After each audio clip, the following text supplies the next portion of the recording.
치매 전문 유튜브 채널 똑똑. 안녕하세요. 치매 전문 유튜브 채널 똑똑의 주치 정답 정혜진입니다. 제가 환경에서, 그러니까 어르신들을 돌보는 상태에서 만날 수 있는 여러 가지 응급 상황에 대한 얘기를 해보고 있었는데요. 오늘은 그 외에 다양한 여러 가지 신경과적 질환에 의해서 만날 수 있는 응급 상황에 대해서 얘기를 좀 해보도록 하겠습니다. 그 다음으로 만나는 응급 상황은 이제 뇌졸중이라고 저희가 표현을 하는 뇌출혈이나 뇌경색입니다. 뇌출혈은 말 그대로 뇌 안쪽에서 출혈이 생기는 현상이고요. 뇌경색은 뇌 혈관이 좁아지면서 나타나는 산소 공급이 어려워지는 상황입니다. 둘 다 출혈이나 경색 부위에 문제가 생기기 때문에 저희가 뇌의 기능에서 말씀을 드렸지만 뇌의 부위마다 각각 기능이 다르다라고 했는데 어떤 부위에 출혈이나 경색이 생겼느냐에 따라서 그 해당 부위 하고 있는 기능에 문제가 생기게 됩니다. 그래서 뇌출혈이나 뇌경색은 좀 다양한 증상으로 표현이 될 수 있습니다. 우선 특별한 증상 없이 갑작스럽게 어르신이 되게 혼란스러워 보이기도 하고요. 만약에 특정한 팔, 다리에 힘이 갑작스럽게 툭 빠진다라고 하면 그거는 명확하게 그 뇌출혈이나 뇌경색을 의심해 볼 수 있는 증상입니다.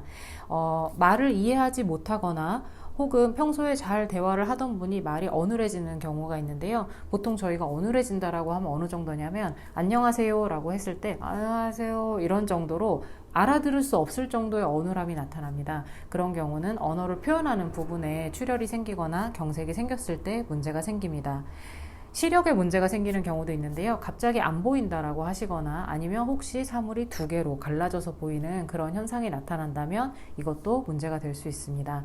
그리고 한쪽 팔, 한쪽 다리, 한쪽 얼굴에 감각이 갑자기 사라지거나 저릿저릿한 증상이 나타난다. 그것이 한쪽으로 좀 편향되어 있다라고 한다면 그건 역시 의심해 볼 수 있는 증상이고요. 갑자기 심한 두통을 호소하시면서 굉장한 양의 구토를 한다던가 하는 것도 분명히 체크를 해봐야 되는 증상입니다. 이런 뇌졸중 증상 같은 경우에는 즉시 119로 연락을 하시는 것이 좋습니다. 뇌졸중 증상은 대처가 빠를수록 어르신의 이후에 예후에 굉장히 중요한 영향을 미치기 때문에 방금 말씀드렸던 여러 가지 증상들 중에 한두 가지가 나타난다라고 하면 지체 말고 무조건 119에 연락을 하셔야 되고, 여기서도 마찬가지 어르신이 구토를 하셨다면 이것이 폐로 흡인되지 않도록 옆으로 돌려놓은 상태에서 기도 유지를 잘 해주셔야 됩니다. 어르신 중에 당뇨로 약을 드시는 분들이 많은데요. 당뇨병으로 약을 드시는 분들이라면 꼭 생각해 보셔야 되는 상황은 바로 저혈당 쇼크입니다. 저혈당은 식사를 좀 잘 못하고 계시는 경우에 당뇨약을 꾸준히 드셨을 때 나타날 수도 있고요. 혹은 최근 들어서 어르신이 체중이 감소되었거나 여러 가지 컨디션의 변화가 있는 상태에서 약의 용량이 그대로 유지될 때 나타날 수 있는데요. 보통 어르신들이 약을 2달에 한 번, 3달에 한 번 이렇게 가끔 타오시기 때문에 이렇게 그때그때 상황에 따라 약을 조정하기보다는 같은 약을 오래 드시는 경우가 많습니다. 그래서 어르신의 컨디션은 바뀌었는데 약은 유지되는 경우에 이런 저혈당이 올 수 있는데요. 저혈당 증상 그러면 많은 분들이 다들 나 저혈당 왔나봐 이렇게 알고 계시는 증상이 있습니다. 허기가 굉장히 많이 지고 심한 경우는 이렇게 손이 떨리거나 가슴이 두근두근하고 이렇게 식은땀이 나기도 하는데요. 어르신에게도 똑같이 그런 증상이 나타날 수 있습니다.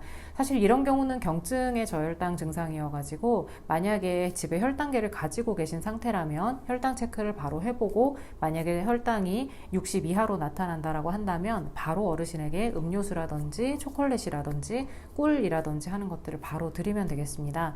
그런데 심한 저혈당의 경우는 어르신이 실신을 하거나 의식이 없어지는 경우도 있는데요. 이런 경우는 어르신에게 뭐를 먹이려고 하면 바로 그 흡인과 관련된 문제가 생기고 이 흡인성 폐렴은 치료하기 어렵다라고 말씀을 드렸는데요. 이런 경우는 지체 말고 역시 응급실로 이송을 하셔야 하는 상황입니다.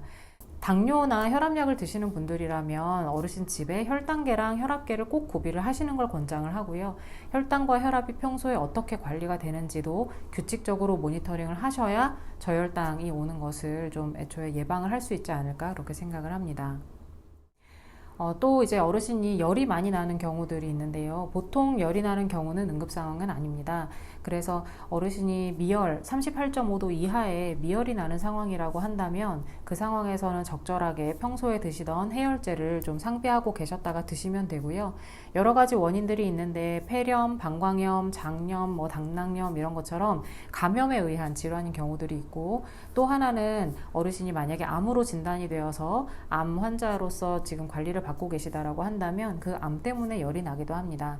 다양한 이유 때문에 열이 나기도 하는데 만약에 38.5도 이상의 열이 난다라고 한다면 그때는 어르신의 컨디션을 신경 쓰지 않고 무조건 상비된 해열제를 좀 들이셔야 될 것 같고요. 그리고 동반 증상이 어떻냐에 따라서 원래 어르신이 가지고 계시던 기저질환을 가지고 판단해서 처치를 하셔야 되는데 열이 해열제를 드시고도 떨어지지 않거나 이틀 3일 동안 열이 계속된다라고 한다면 그 경우에는 꼭 다니시던 병원에 방문을 하거나 만약에 꾸준히 다니시던 병원이 없는 상황이시라고 한다면 그때는 응급실을 통해서 방문해서 적절한 검사와 처치를 받으시기를 권장합니다.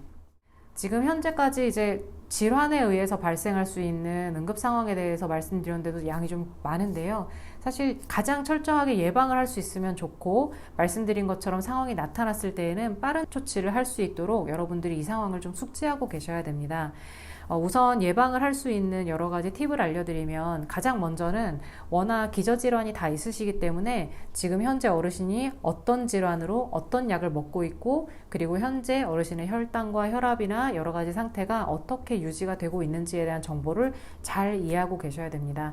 그리고 가능하다면 현재 어르신이 드시고 계신 약들에 주의해야 될 부작용도 처방을 해주는 의사와 함께 좀 잘 논의를 해서 알아두시는 것이 좋고요. 혈당, 혈압, 맥박수, 호흡수 같은 것들의 양상을 평소에 주기적으로 잘 측정하고 기록하고 관찰하고 계신다면 좋을 것 같습니다. 그렇게 해야 어르신이 평소와 달라졌을 때 달라졌다라고 바로 인지를 할 수 있기 때문입니다. 여러 가지 상황에 대해서 설명을 드렸고 예방 수칙에 대해서도 말씀을 드렸지만 지속적인 어르신에 대한 관심 그리고 지속적인 관찰 그리고 어르신에 대한 다양한 정보를 평소에 잘 파악을 하고 계실수록 이런 상황들을 최대한 예방할 수 있지 않을까 이렇게 생각을 합니다. 지금까지 치매 전문 유튜브 채널 똑똑의 주치 정답 정혜진이었습니다. 감사합니다.